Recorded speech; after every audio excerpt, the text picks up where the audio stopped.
Retour sur le plateau Equinox Soir, deuxième partie, c'est le temps du débrief, toujours en compagnie du docteur Dalvaris Ngoudou, économiste géostratège. Il est également là, Armand Outak, du Mouvement pour la Renaissance du Cameroun, Bernard Tchaï de l'Union des populations du Cameroun et Maître Joseph-Claude Biliga du Rassemblement démocratique du peuple camerounais. Maître Joseph-Claude Biliga, 4 soldats qui tombent encore. 4 soldats de trop. Ouais. 4 soldats de trop parce que je pense que nous tous, nous prions Dieu et pour que cette guerre finisse. Parce qu'il n'y a aucune raison que cette guerre persiste. Et c'est pour cette raison que je suis de ceux qui pensent que nous devons tous, quel que soit le camp où nous sommes, que ce soit au niveau du gouvernement, que ce soit au niveau de l'opposition, nous réunir, nous unir, je veux dire, pour pouvoir combattre cette hydre qu'est la guerre. Je ne voudrais pas dire que c'est elle qui a raison ou c'est tel autre qui a tort, mais notons que l'armée a ce qu'on appelle la violence légitime. L'armée est là pour nous défendre et on ne pourrait jamais mettre sur le même pied d'égalité cette armée qui est là pour nous défendre et ceux qui ont pris les armes contre la République. Ceux qui ont pris les armes peuvent avoir des raisons. Moi je dis, et c'est pour cette raison que je dis que lorsqu'on regarde par exemple ce mouvement qui s'est fait passer l'étape qu'on a pu appeler de déni, par la suite, les problèmes posés par nos frères du Nord, Sud-Ouest ont été examinés et il y a des solutions qui ont été trouvées. Et je pense qu'aujourd'hui, cette guerre résiduelle, cette violence résiduelle est essentiellement constituée des personnes qui trouvent de l'intérêt dans la persistance de la guerre. C'est brigand, etc. Et moi je dis, j'aime beaucoup étendre cela, pas seulement au niveau de Cameroun. Nous encore, je veux dire qu'il y a un groupe qui s'est levé pour se plaindre d'un certain nombre de faits. Mais dans d'autres pays, c'est pas ça. Au Burkina Faso, je crois qu'il y a encore des morts récemment. Au Mali, tous les jours, on en parle. Je veux dire que l'Afrique doit pouvoir se regarder dans le miroir en se disant où est-ce que nous allons avec cette guerre, avec ces morts-là. Je crois que je ne sais pas où est-ce que j'ai suivi le débat, je crois hier, vous avez parlé d'un débat hier sur l'usage de l'anglais. Oui. Et j'ai dit c'est très délicat. C'est-à-dire que le logiciel qu'on a envoyé à la House of Chiefs, c'était en français, voilà, dans le Sud-Ouest. Il faut que des actes pareils, qui sont aussi des actes symboliques, je veux dire, qui peuvent avoir des caractères, je veux dire, des conséquences graves, qu'on évite de les poser. Pour ça, je veux dire, on peut prendre la peine de savoir que... On pouvait éviter ça? On pouvait éviter. On pouvait éviter. Il faut être honnête en le disant, il faut même qu'on évite ces choses. Voilà. Mais je veux dire une chose, c'est que lorsque, par exemple, si on met sur toutes nos rues, ou bien sûr les ponts de l'autre côté, bridge, vous verrez aucun francophone se fâcher. Au contraire, ils seront contents. Combien de francophones savent par exemple que Camrail, c'est Cameroun Railway, que Camwata, c'est en anglais. On ne s'en rend même pas compte. Et on ne cherche même pas à traduire. Par contre, lorsqu'on écrit CNPS, il y a une traduction en anglais là-bas. Lorsqu'on écrit Office port autonome de Douala, il y a une traduction en anglais là-bas. Mais les sociétés qui ont le nom en anglais, on ne les traduit pas en français. Il faut peut-être cette remarque. Je me trompe peut-être. Mais vous ne verrez pas ça d'une manière officielle. Tu attires mon attention. Ça veut dire quoi? Ça veut dire que ceux qui sont, disons, francophones, acceptent un peu, sont même contents d'apprendre l'anglais, puisque la plupart de nos enfants sont anglophones aujourd'hui. On fait l'école à l'anglo-saxonne. Mais ça se comprend, c'est un problème de minorité.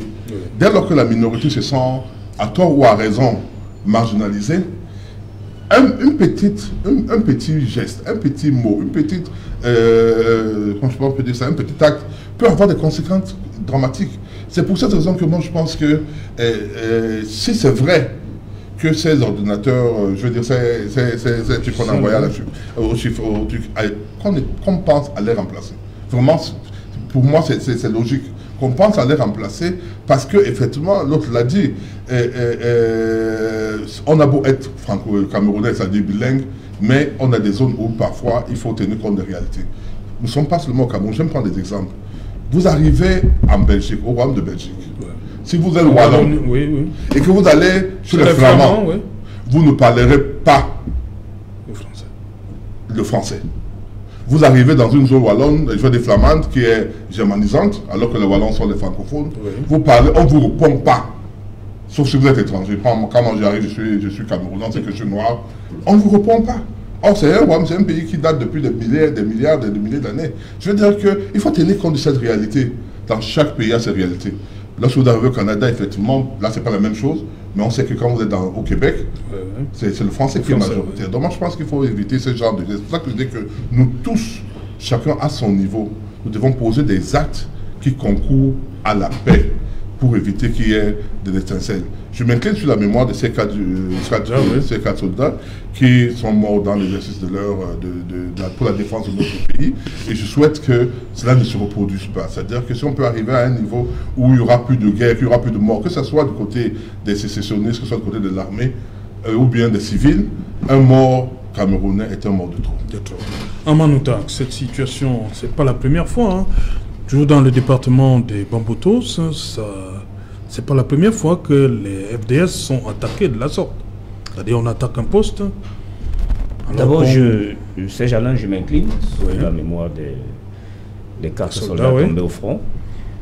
Et je suis triste de constater que dans tout son développement, Maître Biliga, qui est du RDPC, n'a pas évoqué le dialogue national. Or, ils ont tambour battant, avec Vuvuzela et beaucoup de bruit, organisé un dialogue national au sorti duquel il y a eu des recommandations. Peut-être fallait-il que Maître Biliga profite de ces 4 morts de trop pour nous dire où est-ce qu'on en est avec les recommandations du grand dialogue national. Était-ce une parade pour, parce qu'on a suivi Macron après, dire qu'il a exigé un grand dialogue pour que le président Biya puisse arriver au sommet de Lyon? Était-ce juste pour ça? Donc, je pense qu'il est temps. Et d'ailleurs, 125 de nos militants sont en prison parce qu'ils ont marché pacifiquement pour exiger la fin de la crise anglophone. Mon frère et ami Bibou Nissak est enfermé parce que nous avons demandé un vrai dialogue national pour la fin de la crise anglophone. Je suis plutôt heureux aussi d'entendre Maître Biliga dire que si nous pouvons nous asseoir ensemble, c'est d'abord la preuve. Il reconnaît que leur dialogue a été d'abord un échec. Maintenant, si Maître Biliga est conscient que nous pouvons nous asseoir indépendamment des partis politiques, je voudrais qu'ici et maintenant, qu'il demande aussi la libération de ces 124 militants qui ont marché pour réclamer la fin de la crise anglophone, pour revendiquer un dialogue national inclusif. Et vous voyez, j'ai un peu de la peine à parler parce que depuis 2016, on a cessé, c'est-à-dire que nous n'avons pas, on n'a pas cessé de dire au gouvernement, le chemin que nous prenons n'est pas le bon. On a essayé la force. Je revois encore la prestation de, comment on appelle le député SDF qui est en exil, Joseph Wiba, à l'Assemblée nationale. C'était une sonnette d'alarme. On aurait pu comprendre l'honorable Joseph Wiba. Parce que c'est la toute première fois qu'un député, un élu de la nation, s'exprime avec autant de violence à partir de l'Assemblée nationale. Ça n'a intéressé personne. On a laissé la situation pourrir. Et au moment où on demande le dialogue national, il y en a qui ont choisi, n'est-ce pas, des thématiques sur lesquelles travailler. Et voilà l'échec qui est encore là aujourd'hui. Chaque cadavre, ou bien chaque Camerounais qui tombe, est un Camerounais de trop. Qu'il soit civil, qu'il soit même terroriste, parce que ceux que nous qualifions de terroristes, ce sont nos frères. Ce sont nos frères. Vous n'allez pas avoir des enfants et espérer que dans une même maison, tous les enfants soient normaux, entre guillemets. Ce sont nos frères. Donc même ces terroristes qui tombent là, ce sont des morts de trop. Parce que avant 2016, le Cameroun avait l'air de se porter bien. Je comprends la gêne de Maître Biliga sur le plateau, parce qu'on aurait été en 2016 qu'il nous aurait parlé de paix, il nous aurait vanté, n'est-ce pas, les mérites de l'unité nationale. Voilà l'unité nationale qui est en péril depuis 2016. L'intégration nationale aussi. Et le vivre ensemble est désormais entre parenthèses. Maître Biliga, comme vous l'avez dit ici, sur ce plateau, mettons-nous ensemble pour exiger un vrai dialogue national. En commençant d'abord par libérer les prisonniers de la crise anglophone, par libérer les jeunes qui ont manifesté pour pacifiquement mettre. Parce que on a entendu le président Biya parler, évoquer l'insurrection. Nous avons manifesté pacifiquement pour exiger un vrai dialogue national. Commençons par libérer ces prisonniers-là et allons ensemble vers la table du dialogue. Le MRC et le président Maurice Kamto l'a toujours dit, sa main reste tendue pour la fin des comptes. Personne n'a jamais été fier que le sang se verse. Et nous avons dit, on ne marchera pas sur le sang parce qu'on nous a accusé à un moment donné de vouloir profiter de la crise anglophone, de vouloir soutenir les ambazoniens. Nous sommes pour l'unité nationale. Même si nous voulons un monde à l'avenir débattre de la forme de l'État, nous sommes d'abord pour l'unité nationale. Le Cameroun est un et doit rester indivisible, mais il faudrait qu'ensemble, nous puissions cheminer vers un dialogue inclusif, sincère. Et cela commence par la libération de ceux qui ont marché, pas pour l'insurrection, mais pour réclamer un dialogue national. Okay. Voilà, docteur Goudjou, d'abord, vous êtes... Il y a ce mot-là qui revient tout le temps. Les Camerounais doivent s'asseoir pour discuter. Il y a eu le grand dialogue, donc on trouve que, bon, ça n'a pas... Il y a eu des recommandations qui ne sont pas implémentées jusqu'ici. Certains disent que c'est pourquoi on continue à recenser des morts, des deux côtés, hein. Premièrement, comme les autres, je m'incline devant ces corps qui sont tombés. Ouais. Nous sommes ici sur Equinox, nous nous exprimons librement. Et comme nous le disions en off, le Cameroun est l'un des rares pays comme en Afrique, même dans le monde entier, où des gens peuvent donner leur point de vue, voilà, parfois rentrer sans être inquiétés. Nous avons critiqué ce soir, je suis convaincu que je vais rentrer chez moi, personne ne va m'inquiéter. En réalité, si j'ai cette conviction, c'est parce qu'il y a les forces de l'ordre qui garantissent un nombre de choses. Et les éléments comme ceux qui sont tombés sur le front là restent loin de leur famille, de leurs enfants, de leur épouse, meurent même au front pour que nous puissions avoir cette liberté. Et nous pensons que c'est quelque chose qui n'a pas de prix. Car en tant que croyants, nous savons que la vie est la chose la plus précieuse qui soit.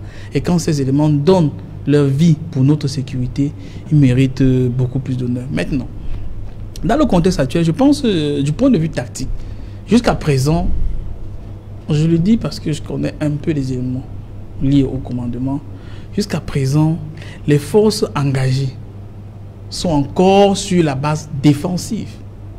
Parce qu'il faut bien voir le modus operandi des éléments, des insurgés. Ils viennent attaquer les gars qui sont imposteurs. Ça veut dire jusqu'à présent, on les regarde faire. Croyez-moi. S'il faille vraiment déployer de l'arsenal sérieusement, je crains beaucoup. Je pense que jusqu'à présent, la réaction, on tient compte qu'ils sont nos frères. Et vraiment, Amar a raison de le dire, sont nos frères. S'il faille déployer le matériel qu'on a, vraiment, ça risquerait d'aller dans tous les sens. Mais maintenant, comme on le dit, même dans la guerre, que ce soit la première, la deuxième guerre mondiale, même la guerre froide, après il y a eu le dialogue. L'avantage ou le désavantage qu'il y a un dialogue après les morts, c'est qu'on pourrait faire l'économie des morts. On peut aller directement au dialogue. Mais maintenant, là c'est des théories qui existent dans des pays sérieux. Quand on va au dialogue, la manière d'aborder le dialogue peut nous permettre de voir si on veut une solution au problème. Est-ce que si nous laissons la quintessence sérieuse des problèmes, nous disons on peut faire un dialogue pour le dialogue, hein? C'est-à-dire on se met à bavarder sans vraiment trouver une solution. Ou alors on trouve des solutions, on refuse de les implémenter. Je prends un élément très simple, qui peut être un élément psychologique important. Prenons seulement le DDR. Il y a des gars qui ont accepté de déposer des armes, qui sont venus, mais qui après ils se sont dit, mais les promesses qu'on nous a faites, on les respecte. Voilà. Nous risquerons de prendre les armes pour retour. Mais, en réalité, si on implémente bien le DDR, ça peut être un élément de guerre psychologique pour ceux qui sont encore en bourse, pour les inciter à sortir. Ça, c'est d'un. Et surtout pour dissuader d'autres de prendre les armes pour rentrer en bourse. Moi, je pense que si on implémente vraiment, si on fait un dialogue franc et qu'on implémente les résolutions, on peut faire l'économie de tous ces mots-là. Car tôt ou tard, nous allons dialoguer. Et nous perdons, puisque, quel que soit, vous avez la loi, quand on regarde la loi des finances pour cette année, mais une bonne partie, or ça c'est la partie officielle, et puis il y a une partie officieuse des finances qui sont consacrées aux dépenses militaires. Nous ne pouvons pas avouer ça ouvertement parce qu'on aura peur du FMI, de la Banque mondiale. Il y a une partie importante qui est avalée de ce côté-là. Or, si nous pouvons faire économie de cela, je suis convaincu qu'on pourrait ramener ces gênants. Et surtout, nous sommes sur une pente qui est glissante. Nous avons regardé les vidéos tout récemment sur Internet. où il commençait à utiliser de manière très sérieuse, mais à mon avis un peu plus professionnelle, des engins explosifs improvisés, où il laissait apporter les blindés légers de l'armée jusqu'à un moment et il déclenche à distance. Je veux dire, on se rend compte qu'au fur et à mesure, les gars sont en train de se perfectionner. Et c'est extrêmement dangereux. Ils sont maintenant à l'offensive. D'abord, ils faisaient l'offensive juste dans la zone nord-ouest, mais ils sont en train de venir déjà un peu. Je crois que très récemment, que ce soit à Douala, que ce soit à Yaoundé, il y a quand même eu des escarmouches. Donc moi, je pense pour moi que le dialogue serait un vrai dialogue et l'implémentation des mesures avec un échéancier est l'élément qui peut nous permettre de sortir de la solution. Mais surtout, comme nous connaissons les principes de dialogue, on peut utiliser la pyramide. La pyramide peut être inversée. Vous savez, une pyramide inversée, la base est effilée. C'est-à-dire, là-bas, vous avez une petite revendication. Mais au fur et à mesure qu'on avance, là, ça s'ouvre. En d'autres termes, vous augmentez les revendications. Ça, c'est une stratégie utilisée quand on est négociateur, quand on ne veut pas de solution au dialogue. Mais maintenant, dans la plupart des négociations sur le plan international, national, on utilise une pyramide normale sur une base normale. C'est-à-dire, à la base, on peut avoir un ton de revendication, mais au fur et à mesure, on effile les revendications. Ça veut dire que chacun essaie de mettre un peu d'eau dans son vin pour que nous puissions avoir une solution. Car tôt ou tard, moi, je pense, moi, personnellement, moi, j'ai employé des gens, j'avais un de mes employés, on a pris sa maman en otage. Ensuite, on a pris son papa en otage. J'étais content de mettre un peu la main à la poche pour l'aider à payer. Les premières victimes, j'en ai parlé une amie encore. On a pris sa petite soeur en otage à Bamenda. On lui a même coupé un doigt. Tous sont des anglophones. Des gens qui sont en train de revendiquer disent qu'ils veulent le bien-être pour la population anglophone. Mais les premières victimes, c'est encore les anglophones. Les populations déplacées, c'est d'abord qui? C'est d'abord elles. Ce sont ces mêmes populations que ces prétendus insurgés disent protéger, qui sont en train de kidnapper pour réclamer de l'argent. Pour dire quoi? Pour dire que nous autres, en tant qu'enfants camerounais, nous avons intérêt à passer au dialogue directement. Les caisses de l'État s'ouvrent sérieusement. Je crois que vous avez pris, on a fait un débat là-dessus. L'État est en train d'emprunter de l'argent pour essayer de payer le service de la dette. C'est-à-dire vous empruntez de l'argent pour payer une dette que vous avez contractée. Alors qu'en réalité, on n'a pas fait grand-chose avec l'argent qu'on a implanté. Nous pouvons rester là, dire qu'on n'est pas concerné. Mais l'État a besoin de financer tout cela, tous ces gars-là. Je crois que dans la loi de finances pour les 3 prochaines années, on est en train de pouvoir recruter presque plus de 20 000 éléments. On va financer tout cela avec quoi? Avec peut-être la dette. Ça veut dire, vous et moi, demain, quand la quittance ENIO va venir, bombarder, la quittance de l'eau, bombarder, la loi, toute inflation que nous constatons sur le marché, en réalité, nous serons en train de participer à financer cette guerre. Pourquoi? Parce que nous estimons que le dialogue n'est pas nécessaire. À mon avis, nous avons intérêt, même le Camerounais qui est au fin fond de n'importe où, de n'importe quelle localité, a intérêt à ce que cette guerre prenne fin, car cela a un impact négatif. Voilà, Bernard Thiaye, on termine sur cette question. Avant de revenir sur la régie Fercom, sur le rail. L'Union des populations du Cameroun a beaucoup perdu et le sang des camarades se sont beaucoup versés pendant la guerre d'indépendance. C'est tout à fait regrettable aujourd'hui que 4 de nos citoyens meurent encore dans le sud-ouest pour des raisons de guerre. Bien évidemment, je m'incline comme tous les autres, mais ces gens-là, il faut se dire la vérité. Ce maquillage qu'ils ont appelé dialogue national, ce superflu qu'ils ont créé, soit dit en passant, DDR et tout ça c'était du n'importe quoi. La seule vérité qu'il faut savoir, c'est que dans notre vie, et il faut prendre le sud-ouest comme un exemple aussi quotidien, quand votre fils, et quand vous battez votre autre fils et qu'il est en bas de la maison, il se plaint, après un moment, appelez-le pour lui demander, mon fils, c'est vrai que je t'ai tapé dessus, mais viens qu'on en discute. C'est de ça qu'il est question dans le sud-ouest. Ça ne sert à rien de faire du maquillage. Mais si même un maquillage est fait, parlant du grand dialogue national, et qu'on avait implémenté, ou bien eu l'intention d'implémenter les décisions qui avaient été prises lors de ce grand dialogue national, je pense que certaines personnes, comme a dit les uns et les autres, devraient déjà se sentir un tout petit peu culpabilisés de ce qu'ils restent en brousse. Mais tant qu'ils restent en brousse, ils se rendent compte que même ceux qui ont déposé les armes, on n'a pas pu, ne serait-ce que respecter les engagements qu'on a pris, ils comprennent rapidement que c'est du camouflet. Alors je ne peux pas soutenir les Camerounais qui sont en brousse, mais quand quelqu'un a raison, souffrez qu'il se plaigne. Quand quelqu'un pleure, écoutez quand même ses pleurs.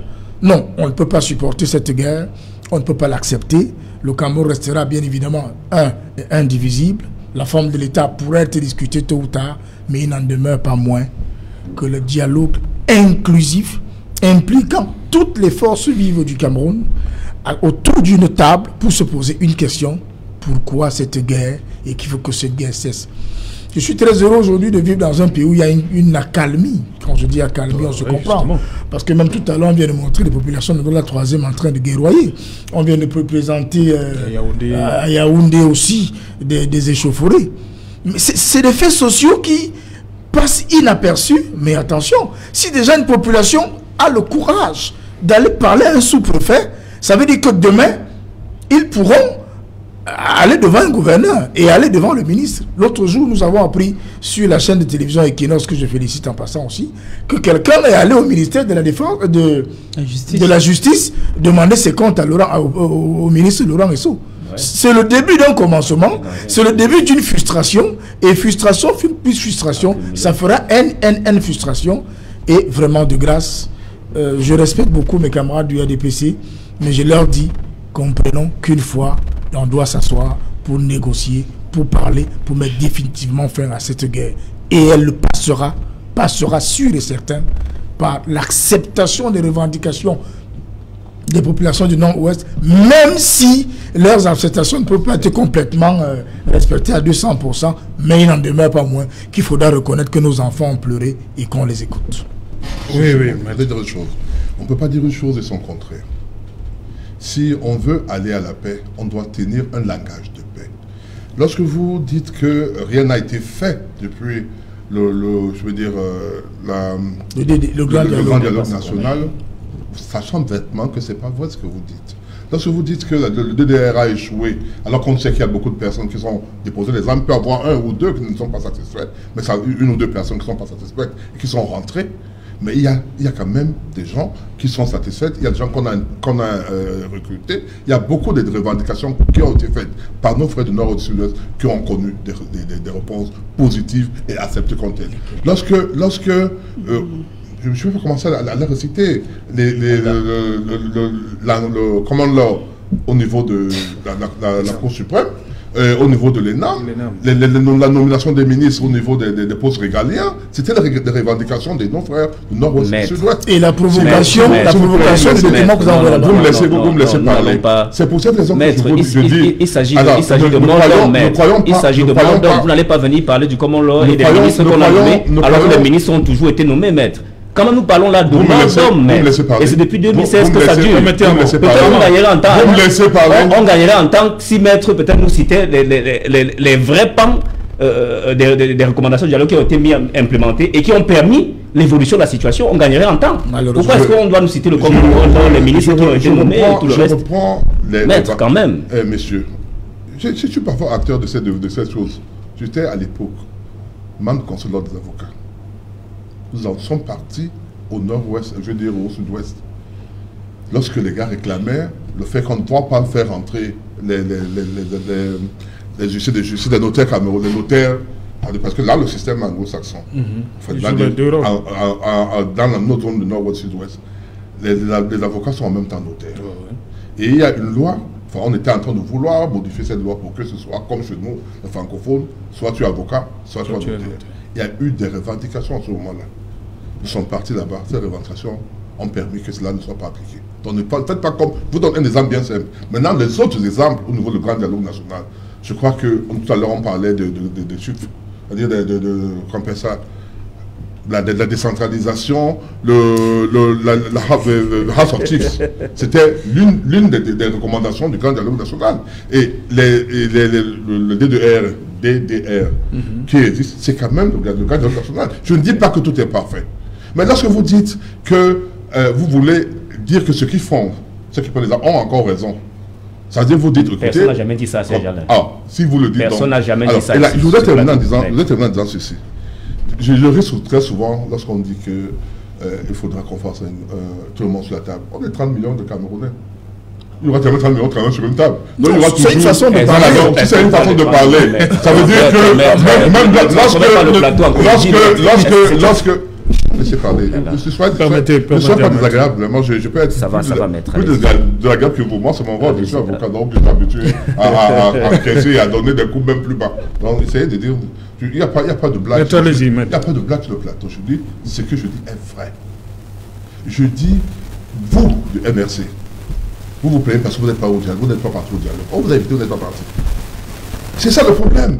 Vous voulez prendre le peuple en otage. Quand vous n'êtes pas allé au dialogue, ce dialogue est nul. Ceux qui sont partis là-bas sont des nuls. C'est-à-dire que, comme chez vous, on a lu des sardines si on n'est pas dans votre non, mais c'est vrai la vérité. C'est donc... Présentez-nous les aspects positifs de ce dialogue. C'est pas vous qui me posez des questions. C'est pas vous qui me posez des questions. Vous avez interpellé le c'est pas vous qui me posez. Je représente le MRC ici. Ce que je suis en train de vous dire est ceci. Il y a eu un dialogue qui a été organisé. Oui. Ce dialogue a connu des avancées. Tout à l'heure, on a parlé, c'était la calmie dans cette zone de l'autre. Ce n'est pas la guerre aujourd'hui, au nord, dans le nord-ouest. Il y a des mouvements, des actions sporadiques qu'on peut appeler des bandits. C'est la réalité. Et je veux dire, je vous donne un exemple simple. Vous avez dit que je n'aime pas les exemples. Il y a eu combien de dialogues en Centrafrique? Il y en a eu combien au Tchad? Vous, ce nivellement il y a eu combien au Mali? Et le nivellement par le bas. Non, attendez. Le nivellement par le bas. Le problème, ce n'est pas seulement de dialogue, c'est la volonté d'aller au dialogue avec l'espoir, avec la volonté d'aboutir à un résultat. Si vous allez au dialogue juste parce que, tant qu'on n'a pas accepté vos positions, vous allez prendre la... Vous allez le faire. On l'a vu en Centrafrique, on a vu au Mali, on a vu au Tchad, on a vu dans plusieurs pays où il y avait la guerre, on a dit, allons au dialogue, les gens sont allés au dialogue, les gens ont été prises. À R2 Congo avec le M13, il n'y a pas eu de dialogue, il y en a eu partout. Donc je vais dire que je suis pour le dialogue, mais un dialogue sincère. À travers un dialogue sincère, pas un dialogue où on va dire oui, on va au dialogue. Tant que nos revendications, notre position n'a pas été acceptée, on considère que c'est pas un dialogue. Je croyais que c'est Jalin qu'il y avait eu dialogue. Heureusement que Maître reconnaît qu'il faille aller à un vrai dialogue. On fait un dernier dialogue. Merci, on fait un dernier tour de table.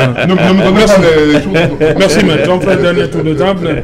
Dr Ngoudou, on vous a coupé lorsque vous répondiez à Maître Biliga qui parlait de la création, la mise en place de ces axes-là qui ont, entre guillemets, tué le chemin de fer. J'étais de disant que ce que Maître dit n'est pas conforme à la réalité. Puisque dans tous les pays du monde entier où le système routier est bien développé, il y a le chemin de fer qui se développe. Si on suit son analyse, son approche, c'est que l'As Douala-Yaoundé devrait tuer le chemin de fer, et ainsi de suite. Moi, je dis non, ce n'était pas cela. Il y a une difficulté énorme que l'État a implémentée. La politique liée à l'agriculture, notamment les plantations cacao-café. La chute de ce prix a participé à ce que les planteurs se découragent. Et quand ils se décourageaient, le flux de marchandises, notamment du café allant vers Douala, a diminué. Et Camara, voyant que ne rentrait plus dans ses frais, à mon avis, a participé à tuer cela. Ce que je vais dire pour sortir, c'est que nous pouvons nous en sortir. Mais c'est quand même un peu tard. Et nous voyons la stratégie de Camara. Camara a une concession pour 30 ans. Nous sommes à quelques années de la fin de la concession. Et curieusement, c'est à la fin qu'elle organise une étude de faisabilité de 2 ans pour pouvoir, dans quelle mesure on peut prolonger jusqu'au Tchad. J'ai dit, c'est même très peu. Parce qu'il faut bien regarder. Dans les grandes lignes stratégiques, le Niger, l'exploitation du pétrole qui est au Niger devrait être exporté par le Cameroun. Ça, c'est mais surtout, les Soudanais pensent qu'ils devraient relier leur tronçon de chemin de fer à ceux du Cameroun pour pouvoir être liés à Port-Soudan. Or, si on est lié à Port-Soudan, ça participe à booster les exportations pratiquement de la sous-région jusqu'au Moyen-Orient. Parce que Port-Soudan, vous sortez pratiquement à la mer Rouge, vous êtes dans le Moyen-Orient. Donc, je veux dire que leur stratégie, c'est quoi? C'est de commanditer une étude aujourd'hui qui va faire 2 ans pour sortir, c'est-à-dire quelques jours. On dit, OK, maintenant nous pouvons renouveler le contrat. J'ai dit, c'est trop malhonnête. C'est cynique. Pourquoi? Parce que jusqu'à aujourd'hui, en plus de 20 ans, ils n'ont rien investi. Alors que dans leur cahier de charge, ils devraient investir. Même les rails dont on parle, même s'ils ont, le matériel roulant qu'on utilise, c'est des voitures qui datent de 50, 60 ans. Pourquoi? Parce que si on a même du matériel roulant de nouvelles technologies, on ne peut pas les utiliser. Nous avons les cas des rails de 1 seul mètre. Voilà. Donc il faut plus d'1 mètre, 1 mètre, presque 1 mètre et demi. Il faut voir tout cela. Mais je vais sortir sur une note positive, disant que oui, hier, le ministre Ngali Bibé a participé à cette inauguration. La petite fierté que nous pouvons avoir, c'est que ces voitures ont été rénovées au Cameroun par des ingénieurs camerounais. On aurait pu aller encore commettre l'erreur d'en acheter en Chine comme on l'a fait la fois dernière. On a vu le nombre de morts. Parce que jusqu'aujourd'hui, je dis que c'est une insulte contre la mémoire des Camerounais. C'est une insulte contre l'intelligence des Camerounais de dire que dans un train qui était bondé de près de 3 à 4 000 passagers et que les wagons sont totalement rentrés dans une falaise, qu'il n'y a eu que 76 morts, alors qu'il y a des familles camerounaises qui jusqu'aujourd'hui cherchent le corps de leur disparu. Voilà, Amanouta, sur cette question. C'est-à-dire que la présence des axes routiers qui tuent Maître Biliga joue son rôle. Il sait très bien qu'il n'a pas raison. Il sait très bien que son argumentation ne tient pas du tout. Parce que le Cameroun ne vit pas en autarcie. On voit comment les autres fonctionnent, comme disait le panéliste d'en face. On voit comment dans d'autres pays ça fonctionne. Est-ce que dans d'autres pays, moi j'ai envie de poser la question à Maître Biliga, est-ce que le RDPC qui gère le pouvoir a une vision pour le Cameroun? Est-ce que vous avez une vision des transports? Est-ce que vous avez une vision du rail?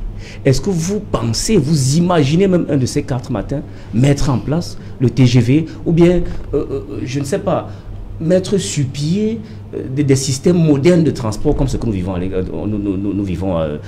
ce que nous voyons à l'extérieur? Parce que on a entendu votre chef dire: ne Dieu pas au pouvoir qui veut, mais qui peut, mais on Dieu aussi au pouvoir pour faire quelque chose. Qu'est-ce que le RDPC prévoit faire dans le transport par chemin de fer, dans le transport routier? Bon, vous allez évoquer quelques axes. Tout à l'heure, vous parliez de Japoma, comme si le Cameroun se limitait à Douala. Maintenant, vous avez entendu Maître dire que nous sommes là pour noircir le Cameroun, on ne voit pas ce qui est fait. Moi, je ne m'intéresse pas au train qui arrive à l'heure. D'ailleurs, un train qui arrive à l'heure, ce n'est pas un événement. Le train est censé arriver à l'heure. Maintenant, le train qui arrive en retard, c'est là où on commence à se poser des questions. Pourquoi ce train arrive en retard? En 40 ans, maître, vous êtes conscient, et vous êtes un papa que je respecte beaucoup, vous êtes conscient qu'on aurait pu faire mieux avec un vaillant peuple comme le peuple camerounais, avec toutes les ressources et toutes les potentialités que nous avons. Donc, si aujourd'hui, critiquer la gestion du RDPC revient à dire que on noircit l'image du pays, non, maître. Nous sommes conscients qu'avec tout le potentiel que nous avons, on aurait pu faire mieux. Maintenant, dire sur un plateau de télévision que le rail, l'arrivée de la route a tué le rail et a entraîné le déclin de Konsamba, vous savez très bien que c'est faux, vous savez très bien que ça ne tient pas la route. Donc, au-delà de tout, nous pensons que le RDPC, en 40 ans, a atteint un niveau de saturation. Même s'il avait peut-être l'envie de faire, il ne le ferait plus. Et il est temps que nous passons à autre chose. Benatia, sur cette situation, le secteur ferroviaire en panne, qu'est-ce qu'on doit faire? La colonisation. On commence d'abord les rails, on commence d'abord à se mettre aux normes, comme dit Dr Goudjou. La colonisation de la France, la récréation est terminée pour la France. La France a continué et continue à envoyer ses valets en Afrique pour piller les dernières richesses. Comment est-ce que Bolloré, monsieur Bolloré, peut attendre à moins de 2 ans de l'expiration de son contrat pour engager une étude de route? De qui se moque-t-on? De nous les Camerounais, encore vivants, encore que nous ne vivons plus. C'est l'État du Cameroun. Hein, de l'État du Cameroun. L'État, c'est nous. Alors, Bolloré, c'est le Cameroun. Tout ce que nous demandons, c'est que la colonisation de la France en Afrique a déjà trop duré. L'État du Cameroun, et je veux dire, certains Camerounais ont pris leur responsabilité derrière moi pour dire à ce même Bolloré que la récréation s'arrête un tout petit peu au niveau de la gestion du port, du terminal à conteneurs ici à Douala. C'est de la même façon que les gouvernants du Cameroun doivent prendre leur responsabilité pour dire à Bolloré: le poisson que tu t'en vas pêcher à moins de 2 ans, là, nous n'en avons plus besoin. Bolloré doit prendre ses valises et rentrer dans son pays en France, créer sa propre société de chemin de fer pour la gérer comme il voudrait. En ce qui le concerne, puisqu'il n'a rien fait depuis qu'il a eu cette session, je ne pense pas que c'est 2 ans après, à moins de 2 ans, qu'il pourra faire quelque chose. La récréation de Bolloré, je pense qu'elle s'est arrêtée. Bolloré ne peut plus rien faire. Non, on ne fait pas le procès de Bolloré ce soir. Hein. C'est une façon de parler pour dire qu'à moins de 2 ans, ils veulent faire une étude.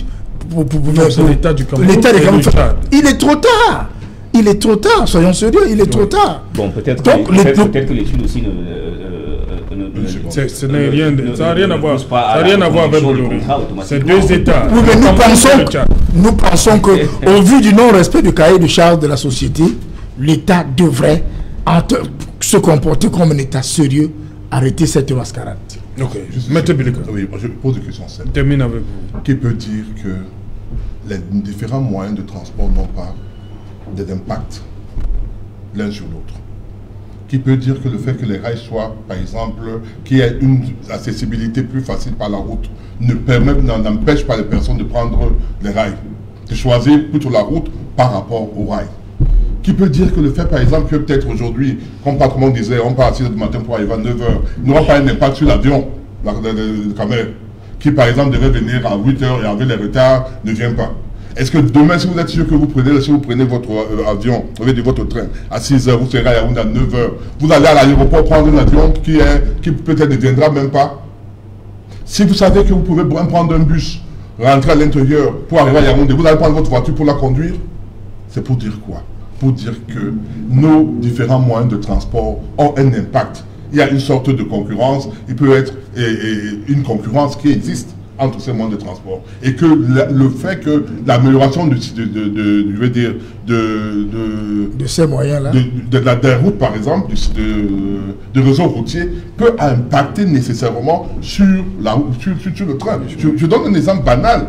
Imaginez que vous soyez par exemple en Gaoundal, ou je ne sais pas quoi, ou à Bertois, et que, comme on disait tout à l'heure, en offre, que vous prenez le train à Yaoundé à 20 h, vous retrouvez le lendemain à 13 h. Et que vous savez que si vous prenez votre voiture, même moi j'ai la voiture de voilà Marois, et que en prenant cette voiture, que vous pouvez arriver plus avant que la personne du train, vous n'allez pas laisser le train. Il n'y aura pas un effet sur le train. Donc moi je parle des passagers, je ne vais pas parler des marchandises. Les marchandises, c'est normal. On parle de tout. Même en termes de passagers, vous me laissez parler. Vous me laissez parler. Vous croyez que si vous êtes à Douala, vous allez prendre un train pour descendre à Bomono? Vous allez prendre le train pour descendre, je veux dire, même à Japoma? Il y avait une gare à Japoma qui desservait Douala. Donc vous partez de Douala pour aller à Japoma ou à Dibaba. Vous pouvez le faire aujourd'hui. Vous allez avec votre voiture, c'est ce que j'explique. Vous ne pouvez pas le nier. Donc moi je dis pas des choses saines. Comment c'est logique? L'élément fondamental, c'est l'évolution de la taille de la population. C'est ça le problème. La population évolue et il y aura toujours une demande sur les deux bases. Oui, mais que ce soit sur la route, que ce soit sur la ferroviaire. La réalité est qu'il y a moins de personnes qui prennent les trains aujourd'hui, malgré cette évolution, parce qu'au niveau des routes... Vous n'êtes pas sur ces axes-là. Prenez les Yaoundé Ngaoundé, vous verrez qu'il y a pas de personnes. Moi je prends ce route-là. Je ne parle pas de Yaoundé Ngaoundé. Nous parlons de Douala. Non, on parle du ferroviaire, pas seulement Douala Yaoundé. Transcam 1, moi j'ai dit ceci. Oui, Transcam 1, Douala Yaoundé.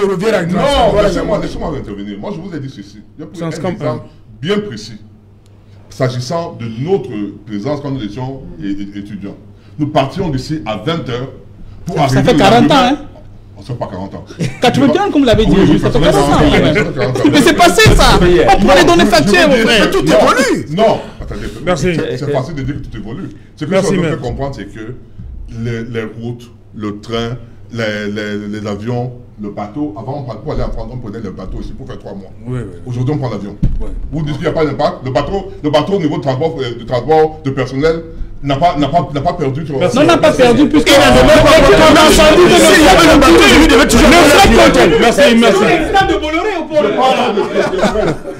Oui, rapidement, 30 secondes, Alors, je voudrais saluer vos millions de téléspectateurs, et particulièrement parce que vous êtes très suivis dans mon village à Bamougoum. Et puis je rends hommage à mes ancêtres Bamougoum par rapport à toute la protection. Et je dis bonjour à tous les Bamougoum du monde entier. Voilà, merci. La pub là, c'est de la pub. Merci Bernard Tchaye. Oui, je pense que je vais aussi dire bonjour aux populations de Makepe Maturité où j'habite. Plus précisément à mon grand frère Alain Gaï qui est là, qui nous suit. Et bonsoir particulier à mon village Fongoli et à tout le monde qui est là-bas. Alors tout le monde va saluer son village alors. Ok, moi aussi je salue les populations de Baganté, le Grand Prince vous salue, et les populations de Bonamoussadi Kamtel. Voilà. Moi je salue tout le Cameroun. Nous sommes au pouvoir, c'est nous qui... je ne suis pas d'un village, je suis camerounais et je salue tous les Camerounais. Ok, merci. Madame, Monsieur, nous sommes donc arrivés au terme de cette édition, la dernière de la semaine Equinox Soir. On se retrouve lundi à partir de 19h. Bonsoir le Cameroun.